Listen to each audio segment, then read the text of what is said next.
Welcome to Vault Empowers Talks. Vault Empowers Talks is a series devoted to inspiring, motivating, and educating leaders in their journey towards success.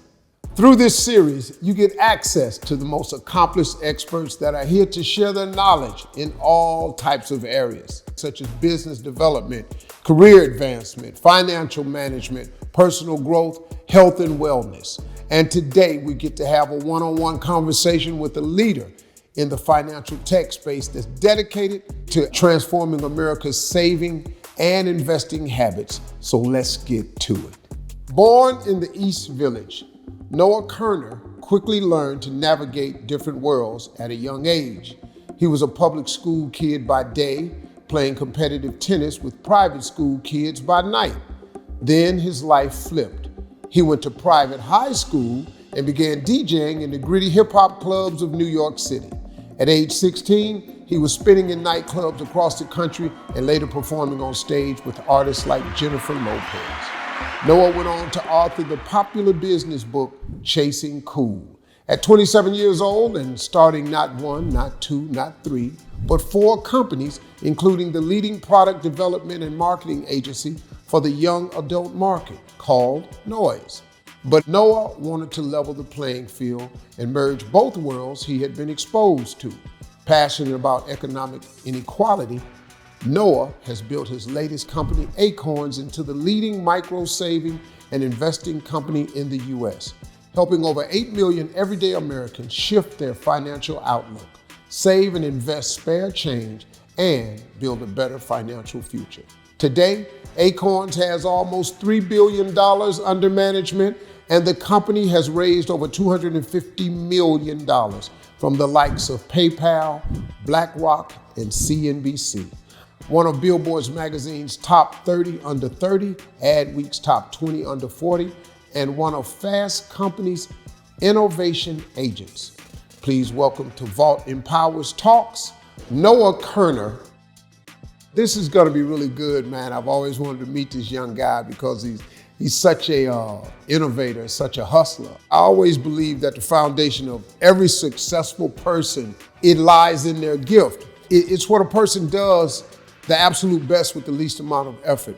It's a part of what leads a person to establishing and finding their purpose. And it's clear, Noah, from your career path that your gift is understanding human psychology, the way people think and what moves them. I know your mom was a huge influence in your life, I was reading. Did you discover your gift by watching her, or what do you think it was that helped you locate your area? I did. I mean, she was this strong, powerful woman who saw right through people. And I grew up around this incisiveness. Like, she just cut right through everybody. And I lost her actually in 2016.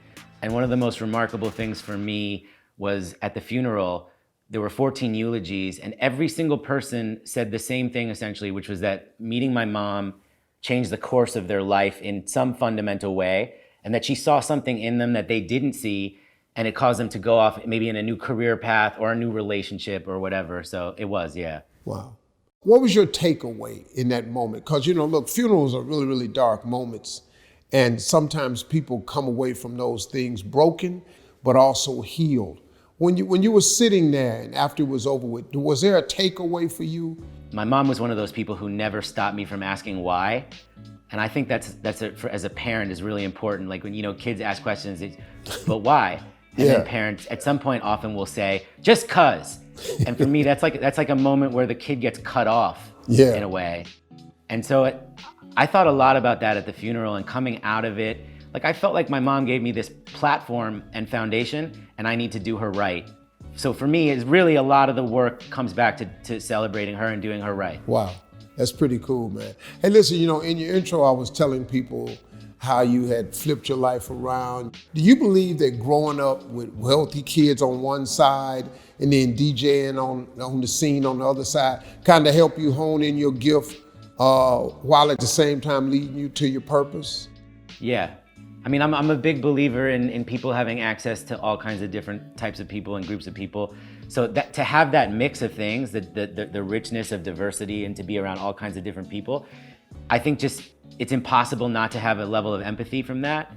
and to spend time like sort of walking in other people's shoes, that really helped me understand people, you know, all kinds of people, and I think become somebody who connects with people psychologically and understands what moves different types of people. Talk to me about how this journey of yours brought you to be the CEO of Acorns, because you didn't come from fintech, but it's the perfect place for your gift and purposes. I'm assuming because you've been on both sides.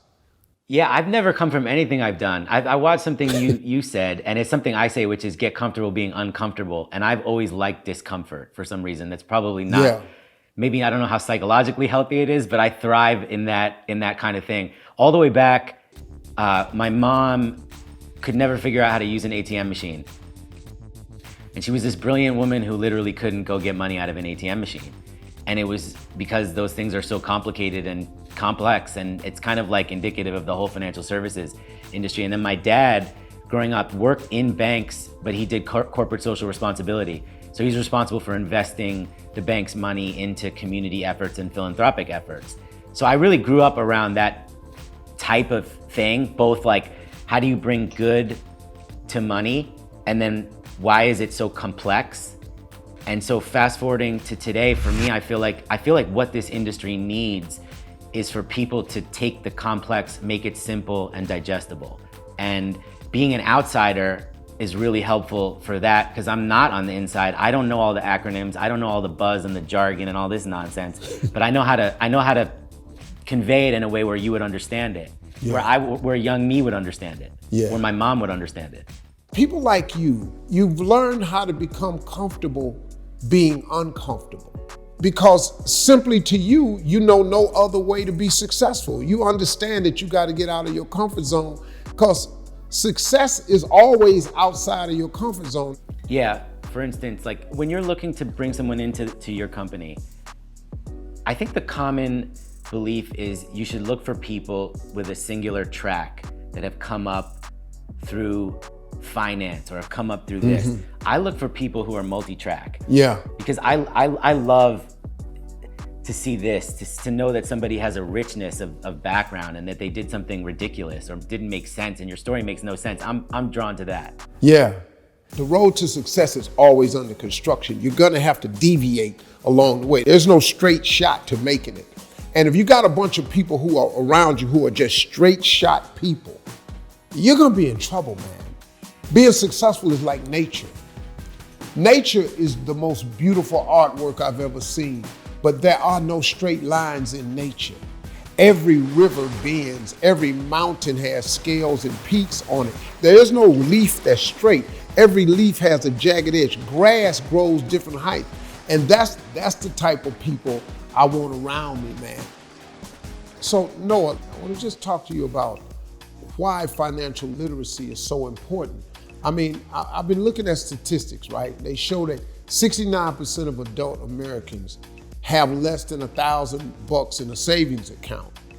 And then it also says that adults 35 and under have a personal savings rate of -2%, and that's due to high student loan debt and stagnating wages. So talk to us about when you worked as a bank teller at 17 and you learned how little people really knew about finances, and in what ways has a lack of financial literacy played a part in these statistics that we just talked about? Pretty much everybody graduates without financial literacy. If you graduate from high school or college, if you have that opportunity, you graduate without, it's not taught in school, which is crazy when you think about how important it is to your life. So my father was in banking, corporate social responsibility, and he thought it would be great for me to be a bank teller one summer at the bank. So he got me the thing, and I worked alongside single mothers, 4 kids each, making $8 an hour. And every interaction pretty much with customers was an experience in the lack of understanding people had about everything in money. Even what things stood for, like IRA or CD, you know, these acronyms, people just don't understand what is a Roth IRA, a traditional IRA, a SEP. Nobody knows what that stuff is. How can somebody who's out here not understanding at all the type of information that you're talking about, how can they get educated without being overwhelmed or intimidated by the process? Be hungry about this, like just read and consume and get smart about it. Get smart about taxes, get smart about investing,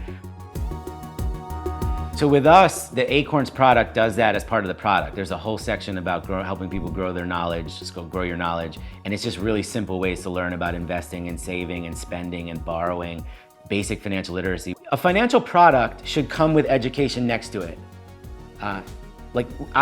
We have a responsibility to educate at the moment of decision making.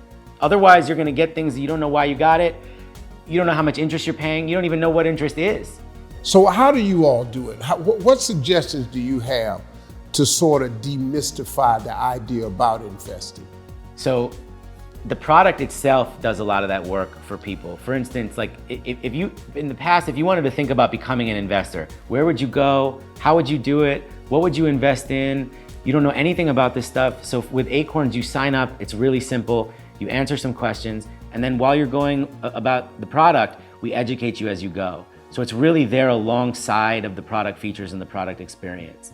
And in my view, there should never be a moment in financial services where you don't have the knowledge you need to make the right decision. Historically, it's been a very, very opaque industry. Mm-hmm. Sometimes it's almost felt like it's constructed that way on purpose. So how does someone have to make that shift in their mental standing on finances in order to positively shift their physical standing when it comes to managing their personal finances? From the stories we know from customers that we hear all the time, there's a lot of, and I, you know, from my family, there's a lot of shame and fear in money. And you think fear manifests, for example, as soon as the market starts getting shaky, most people's instinct is to pull their money out of the market. That's exactly the time when you double down and you triple down and you invest through the downturn. Because historically, from the beginning of the Dow, every downturn has ended in an upturn. That's a fact. So my parents pulled their money out right after the last two downturns and probably lost 100 to 200% on their money because they pulled their money out after the market went down, they locked in their losses, and then didn't make any of the gains as the market started to go back up like this. Wow. You have to be a student of history. You have to ground yourself psychologically in what's happened historically in investing. And every single time the market has gone down, it's gone back up and to the right. And then the shame thing, talk about it, you know, talk about it. Everybody has some shame in money. I think there's a misconception about wealthy people. I think a lot of times there's a lot of shame and all kinds of issues for people who have money too. People just need to talk about it and share their vulnerabilities about this. So let's talk about the difference between saving money versus investing versus paying down debt. Because what I find out is there are many Americans are caught between paying down the debt, saving money, or investing. And people want to build wealth, but they don't necessarily have a plan to do that. So I'll start with saving and investing. I like it's a common refrain from us is you can't save your way to wealth. If you're just saving your money in a savings account or a checking account, inflation's gonna beat you. So the relationship there is you should have an emergency savings account. The common conception is 3 to 6 months of emergency savings if you can. But when you think about creating a better life, investing, and the reason you invest is because of compounding. And you know, I'm sure you know this, but Warren Buffett called it the 8th wonder of the world. Mm-hmm. To break it down for people, compounding is like if you thought about putting $1,000 away and you make 10% on that money in a year, you'd have $1,100. And then the next year, the interest builds on top of the $1,100, so your money grows on top of itself. Mm-hmm. So over 40 years, for example, if you invested $5 a day for 40 years straight, you'd have over $1 million. But the actual money that you would have invested would be an order of magnitude less than that. So I think when people understand the power of compounding, that's when they truly become religious about investing, because in this industry, there's no greater force than that. On the debt subject, common financial planning methodology is you pay down your debt first, especially if you have high interest debt. But my philosophy is, and one of the things Acorns does, is we help people invest really small amounts of money, spare change. And there's a part of debt that is, talk about shame and fear, that's really depressing for people. It's sad to be saddled with that. Investing has a little bit of an optimism. So I think if you can do a little bit of money here and there, a little spare change to invest, to have a little hope, that's a nice counterbalance there. It's empowering. The way I found out about Acorn was my son and his roommate, and they were telling me, said, Dad, you gotta check this out. He said, it's an app. I'm an app, and you invest your change. Because it was crazy, I used to tell them a story about when I was homeless, I used to take, every time I got change, I would dump it in a bag. And as I drove around for 3 years, I would dump this change in a bag. And every now and then, when I'd have a single, I would take a single and I would roll it up in a tube, fine as I could. If the police had stopped me, they'd have thought I was doing something else, but it was just rolling up in a tube. One day, man, I was just flat out on my luck. I had nothing. I opened that bag of change and those dollars. And in 3 years, now this is a homeless guy now. So, I have like no bank account, I have nothing. 3 years of living in a car. And I opened that bag up and I had $920. You have no idea what that meant to me. $920. I mean, look, I was back in the game. You, having stole my idea from when I was homeless, have taken my idea and put it in an app, and you have people micro-investing. And I think that's a way to get people more comfortable investing. I mean, so how is that part of the play? I mean, how's the idea of micro-investing help people get more comfortable? Because that's the only way I knew how to look at it. Well, because you invented it. So we appreciate we appreciate you handing it off to us. But by the way, I'll give you a story not that dissimilar. So I was interviewing a woman who wanted to come work at Acorns, and she told me this story in the middle of the interview. She told me this story actually pretty much brought me to tears. She said she had been diagnosed with cancer many years ago, and her husband couldn't cover it. Like the bills were too high. The insurance, for whatever reasons, didn't cover it. And they were trying to figure out how to get the money from family, from all this. And suddenly her husband realized they had an Acorns account, and they had it for a couple years. And she said when we opened it up, and she didn't know because she had the roundup feature on investing the spare change, and she had a small recurring contribution on top of that. She said there were thousands of dollars there for her, just like that. Wow. And she said, right in front of me, this really helped pay for some of the procedures and things we needed to cover that were life-saving. And so small amounts add up over time. That's the beauty of it. It's like set it and forget it, let it work for you in the background of life, and stay committed to it, Yeah. I don't know anybody that is not in the dilemma of trying to figure out how to make more, get more, save more, have more. I don't know a single soul. And so I think this is a great way to get people started. I guess it's changed the industry. So what are some other ways that you recommend that people invest money? For me, investing is a commitment. It's a total kind of holistic commitment. And so there's lots of ways to invest your money. One key way is if your employer has a 401k, you should take advantage of it, especially if they have a match. That's actually really the first thing I would take advantage of as an investor. And when there's a 3% match or 5%, whatever the match is, that's obviously a great thing to have because your money is gonna be worth more. Saving and investing for retirement is obviously critical. There's tax savings associated with it. We make it really easy at Acorns to do it, but there's lots of ways to do it, and the tax advantages make it a really smart way to invest your money. Investing your spare change is also a really great way to invest your money, and it's a really simple, frictionless way to do it. For parents, there's nothing better than investing in your kids and setting up an investment account for your kids as early as birth. Just contributing whatever you can, little amounts, it adds up, and hopefully give your kids an advantage or set them up for a better life later.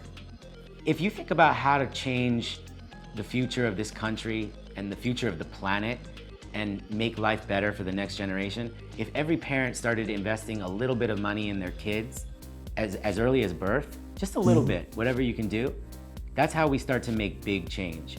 With everything that's going on in the world today, the economies are being affected the way they are. I was watching a show, and a lot of people have started trading versus investing. What are your thoughts on this trend? It's tough with everybody at home having access to all this kind of stuff. Trading is just buying and selling throughout the day. There are people who are good at it. It takes a lot of time and a lot of dedication and a lot of life experience and professional experience to get good at that. The thing that's scary for me is for a lot of people, it's gambling. This is a time where people need to be committed to saving and investing for their future the right way. And with gambling, the house always wins. It's not often a great story at the end of the day when you're trying to move money back and forth all day and trying to win and beat the system. Beat the system by staying committed to yourself in the long term, small amounts of money regularly, and benefiting from compounding. The other thing about trading, I think a lot of people don't know, is when you buy and sell stocks, you get taxed at regular income, at ordinary income, versus if you stay in the market over the long term, after a year, it's capital gains taxes. Right. So there's a lot of things to know about it. And I feel like a lot of people are engaging in it without having the wherewithal and the expertise to do it right. What you're saying is about the volatility and how it frightens people. This year has shown a lot of people how volatile the market and how uncertain unemployment can be. This market has had and will have a lot of cycles, but for a lot of investors, the first time they experience a market cycle, it can cause panic. What do you say to people who are nervous about investing just overall and in general, and for those that are afraid to keep their money in the market during these downturns? Because like you were telling the story about your parents, so the person that's listening and watching us today, what do you say to them, to those that are afraid of keeping their money in the market during these downturns? Every downturn in history has ended in an upturn. That's just a fact. And so if you take your money out when the market's going down, you lock in losses. If you don't, and you wait till it comes back up and rebounds, you not only didn't lose, you win. So I say focus on sticking with it through the fear. Don't let fear overcome your better judgment, and stay focused on the long term every time. And it's, again, I saw it happen with my parents. You see it happen with people all the time. You just make fear-based decisions, and you can't make good decisions when you're driven by fear. You were talking about compounding your interest. How do you explain compounding to certain generations that are looking for instant gratification or that's not really thinking about retirement? We live in that world today. Everybody now. Ever since they invented Google, where they can get instant information and fast food, everything is on an instant cycle. What do you say to this generation and get them to really think about and focus on this idea of compounding? Compounding is instant long-term gratification. That's how I think about it. I always go back to what Warren Buffett said, the eighth wonder of the world. In the simplest terms, it just means your money grows on top of itself if you continue to invest over the long term. And if you're not taking advantage of the magic of compounding, it's going to be really difficult to grow wealth over time. Staying committed to investing and benefiting from compounding over time, over many, many years, you start to see that money grow. It's really, really motivational for you, and it helps you build a nest egg over time, and that's powerful. For a person who has had to pull money out during a difficult time, look, we all face emergencies from time to time. Something pops up. What's your advice for them to get back on track? Yeah, listen, like you said, everybody has difficult moments and difficult times, and some of our customers have to do that. It's just a reality of our situation and different people's circumstances. But as soon as you can, get back to it.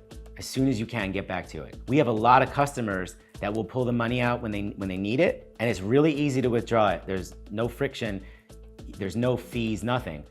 But they leave it on, and then as soon as they can, they go back to the spare change investing or setting $10 a week or whatever you can do. So just get back to it, and don't feel shame that you have to take it out. That's back to that. I think there's so much shame in money.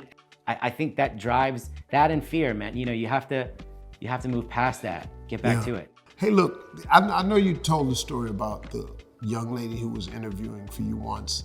That was a heartfelt story. Give me some success stories that have come out of investing. A lot of people who are the first people in their family who've ever saved for retirement, people who for the first time are investing in their kids, the first time in any of their family doing that kind of stuff. And a lot of the stories come back to this sense of hope and control. back to fear and shame, is like this sense of hope and control that you got from becoming a saver and investor because you're using acorns and you're seeing that money grow over time.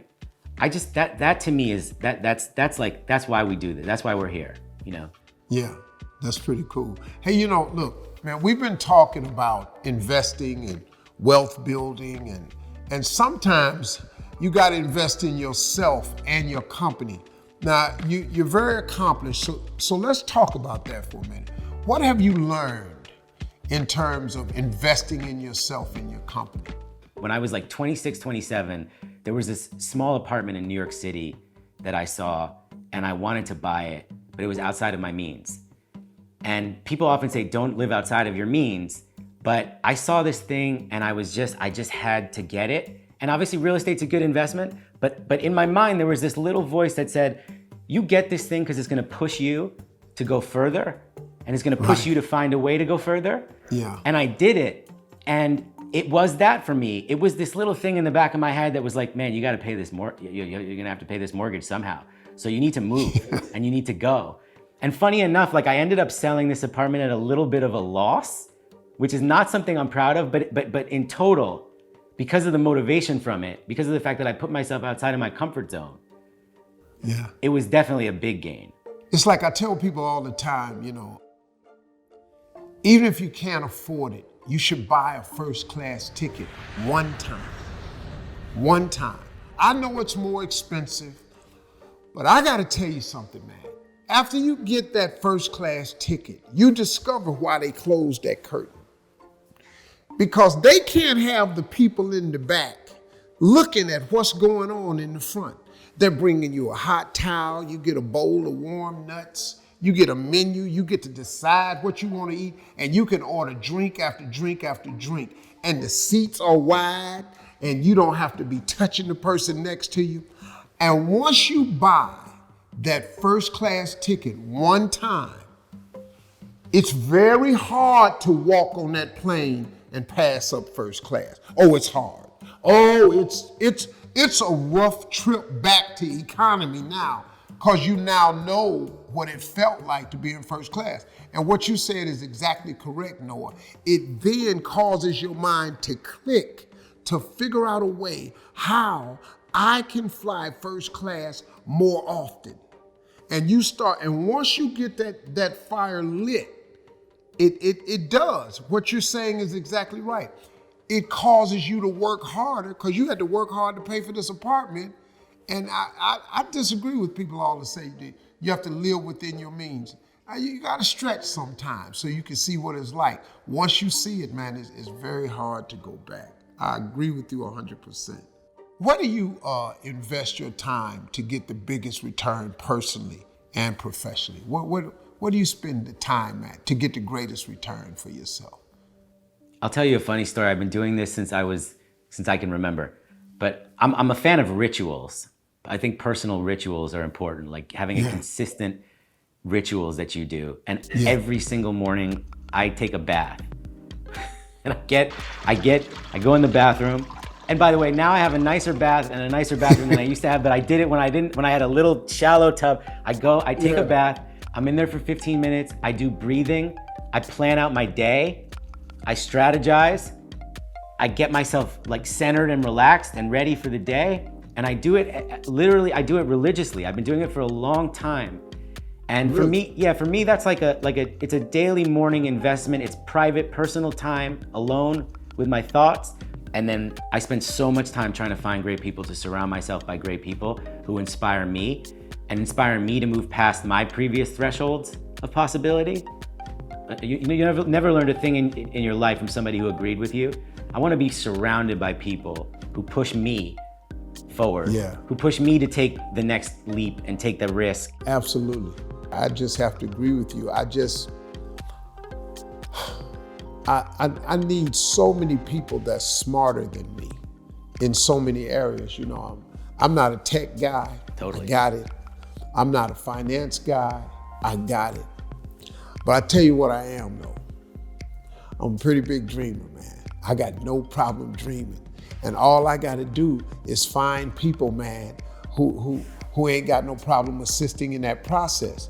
And then at the same time, I give them a lifestyle where while they're helping the process along, that they can live. And then eventually, everything becomes profitable. I don't have a problem with sharing in that, you know? And I think that's how people, you get more people to come along with you. Like you say, you spend a lot of time looking for great people. The thing I've found that's been very difficult for me is, and I had to learn this, there's not another me.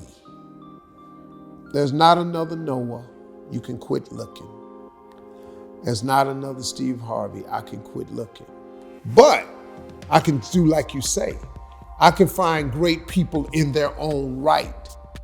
And a lot of successful people get stumbled along the way because they want all these people around them that's just like them. Well, that's not, if you find somebody that's just like you just said, you're not gonna grow. I just don't see it. So I just wanted to agree with you right there. Let's put a button on this whole thing. What advice do you have for people to make sure that they continue to invest in themselves and their future? Someone told me once, sit down and write your purpose. Write it down on a piece of paper. And it felt like a little bit of a hokey exercise. And at first I was like, my purpose, I don't know, it's not like ordained, but sit down and write it down. And I wrote it down. And it came to me. Like it wasn't like, it just came to me naturally. And what I wrote down was level the playing field. That is my purpose. And it was like a rush of inspiration. And when I wrote it down, it clarified things for me. And I went back in my life and looked at my story, and it just felt so true for me. And now it's my filter going forward. Everything I do, does this contribute back to leveling the economic playing field for people, broadening access, putting the tools of wealth making in people's hands who didn't have it before? I'm a big believer in clarifying things for yourself. And sometimes you have to write it down. Now I know what to say no to, even more than I did before. And by the way, in my view, no is a more important word than yes in life. Man, I think that's so powerful because you're absolutely correct. It just clears up a lot of things once you understand exactly what you're all about. I want to congratulate you, man, because you have definitely taken your God-given gift. You've put it to use, you found your purpose, you've become passionate about it, and you can't help but be successful. Once you discover your gift and you become passionate about it, and you go out here and you know what that purpose is, oh man, the sky's the limit, man. So I want to thank you for joining us for this Vault Powers talk on financial management. Any parting thoughts for anybody that may have tuned in? Every downturn in history has ended in an upturn. Remember that. Remember that. Hey, man. Hey, that's my big takeaway from that one today. Because I got to tell you, I've done exactly what you said. Yep. Panicked, saw it going down, snatched it, and guaranteed myself a loss. I've lost that fear, man. Thank you so much, man. I enjoyed you today, bro. Same. Thank you, Steve. Appreciate you doing My that. man. Thank you.